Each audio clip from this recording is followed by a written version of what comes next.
అరే తెలివంటే గిట్లుండాలి. రోజు వెనక ఇన్ని కోట్ల రూపాయల పైసలు పెట్టుకొని లారీలా డ్రైవింగ్ చేయడమేంది అనుకున్నాడో ఏమో. మన ATM cash van driver sir గట్టి ప్లానే వేసిండు. రోజు కండ్ల ముంగట పైసలుంటాయి కానీ అవి మనవి కాదు. మరి మనవి అయితే గదే ప్లాన్ వేసిండు గీ డ్రైవర్ సాబు. మరి అన్న ప్లాన్ ఏందో ఎరికేనా? చలో చూద్దాం పాండ్రి.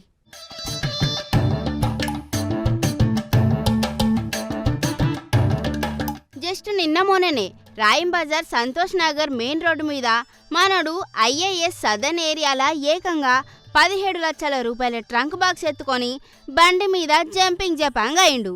గీ దొంగతనం దెబ్బకు ఐఏఎస్ సదర్న్ పోలీస్ స్టేషన్ల కాకిలకు ఫుల్ టెన్షన్ పట్టుకుంది.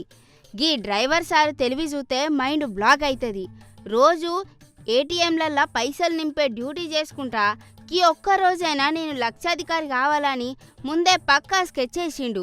వ్యాన్ రాయం బజార్ సంతోష్ నగర్ మెయిన్ రోడ్డు మీదకి రాగానే మిగతా బ్యాంక్ సిబ్బంది లోపలికి పోయిన టైం చూసి నైస్గా ఎన్నుకున్న ట్రంక్ బాక్స్ తెరిచిండు. అల్లున్న గరం గరం 17 లక్షల రూపాయల క్యాష్ గుంజి ముందే రెడీ చేసి పెట్టుకున్న బైక్ ఎక్కి దుమ్మ చాలే అనుకుంటా గాలి తెలుకుంటా పోయిండు.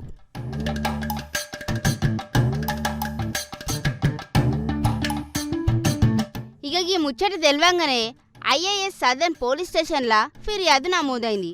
పోలీసులు కేసు ఫైల్ చేసి నువ్వు ఏడున్నోరా నాయనా అని ఏరియా ఉన్న సీసీటీవీ ఫుటేజ్లన్నీ జూమ్ చేసి మరీ ఎత్తుకబట్టే. కానీ మన డ్రైవర్ సార్ కూడా తక్కువడు కాదు.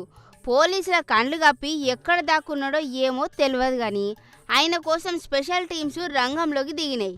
సీసీటీవీలో మానవుడి బండి స్పీడ్ చూసి పోలీసులు కూడా వీడేందిరా ఇంత ఫాస్ట్గా ఉన్నాడని నెత్తి పట్టుకుంటాండ్రు. కానీ ఇక్కడ మెయిన్ ముచ్చట ఏందంటే ఇన్ని లక్షల రూపాయల పబ్లిక్ మనీని ఏటీఎంలలో నింపేటప్పుడు ఈ ఏజెన్సీలు ఏం చేసినాయి? కోట్లు తరలించే వ్యాన్ల మీద కనీసం నమ్మకమైన డ్రైవర్లను పెట్టుకోరా? గీ ముచ్చటితోటి ఏటీఎం క్యాష్ భద్రత అనేది మళ్ళీ పెద్ద ప్రశ్ననే అనుకోండిగా. డ్రైవర్లను నమ్మి కోట్ల రూపాయల ట్రంక్ బాక్సులు పెడితే వాళ్ళు గిట్ల బైక్ల మీద ఎస్కేప్ అయితే బ్యాంకుల ఇజ్జత్ ఏం కావాలి? ఏదేమైనా మనోడు దొరికితే మాత్రం లాకప్లో పోలీసులు వేసే దెబ్బలకు కిక్కు దిగుడు సూతం కట్టమేపో.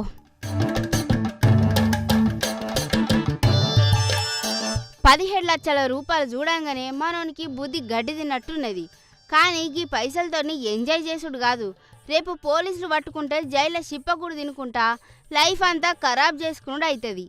ఏటీఎం సెక్యూరిటీ వాళ్ళు సుతా ఇకనన్నా కొంచెం కళ్ళు తెరిచి అలర్ట్గా ఉండాలి.